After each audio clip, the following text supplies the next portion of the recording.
Once upon a time there was a dog named Sirko. Sirko lived on a farm and his owner treated him well. But now Sirko was old. He could no longer run fast, he could barely see, he was too tired to herd animals and too deaf to hear intruders. "What good are you? You're nothing but a nuisance," said Sirko's owner, and so he took Sirko to the forest and left him there. Poor Sirko. He couldn't catch any mice, he couldn't climb any trees, he couldn't fend for himself alone in the forest. He was too old. And so he laid, put his paws between his head, and started to cry, missing his home at the farm. "What are you doing here? It's almost nightfall. Shouldn't you be back at the farm?" said a wolf who approached Sirko. "They don't want me anymore. My owner said I'm too old. I've been banished to the forest," said Sirko.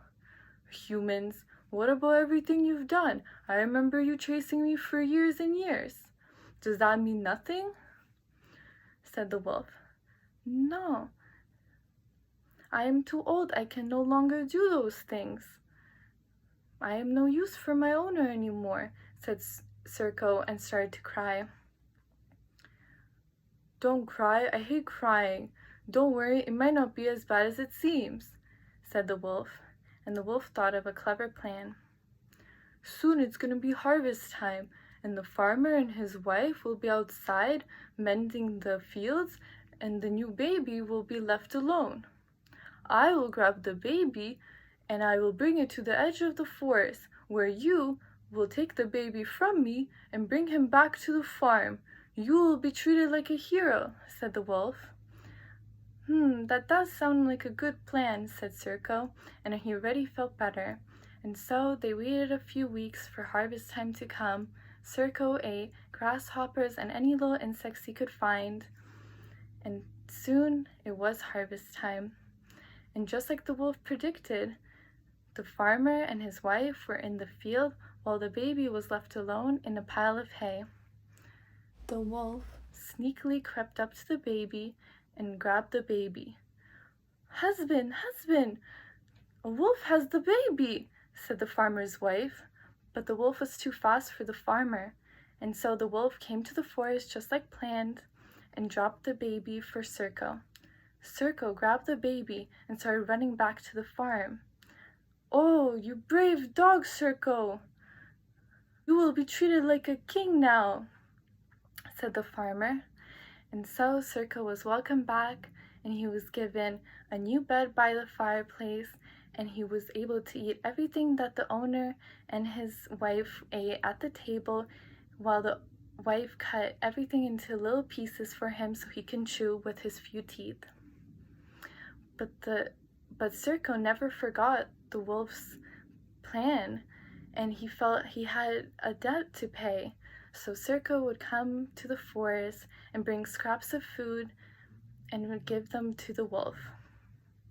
One day when he was bringing a scrap of bread, the wolf said, "Another piece of bread? It's almost winter. I need more food." And then Sirko had an idea himself.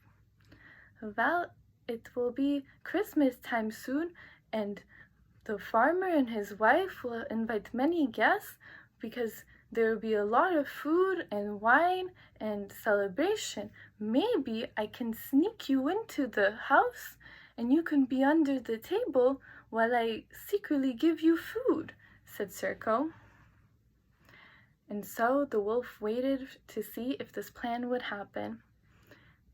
Soon it was Christmas time again. Snow was covering all the houses in the farms, and Sirko went back to the wolf because he remembered his plan. "Come now, everyone is there and they're already drunk. No one will see." So Sirko and the wolf went to the farm, and while everyone was in the living room dancing and singing, Sirko snuck the wolf under the table where the wolf quietly sat waiting for the feast to begin. There is a lot of food at this Christmas feast. Sausages, borscht, cabbage, everything. and a lot of meat for the wolf. Sirko would eat his food and sneakily give the wolf food under the table. And no one would know because it was so loud and everyone was so happy because it was Christmas. And then someone took a bandura and started playing. And everyone started singing. The wolf was happy because he had a nice meal in his stomach. But then he said to Sirko, I would really like something to drink, maybe some wine. So Sirko hesitantly grabbed some wine while everyone was singing and gave it to the wolf under the table. The wolf gulped the whole bottle down, and soon he was drunk and jolly like the rest of the guests. As the bandura played and everyone sang, the wolf listened and a tear showed in his eyes because he was so moved by the music. I would really like to sing like everyone else to This Is Beautiful. And then, to Sirko's dismay, the wolf began to howl along with everyone singing. Ooh! And everyone stopped. What? Was that a wolf? Said the farmer's wife. And then the wolf appeared from under the table. Everyone stood up, grabbed what was nearby. Some of the farmers who came grabbed their pitchforks, and Sirko knew that he didn't want any harm to the wolf because the wolf had been so kind to him. So Sirko started barking at the wolf, and the farmer was like, "Don't worry, Sirko is very brave, he will take care of this." And thus Sirko started to bark loudly at the wolf, and the wolf knew that he was trying to save him. So the wolf ran outside and Sirko chased him all to the forest. Then, when they were at the edge of the forest, the wolf said, "Well, you have saved my life, but I have also saved yours."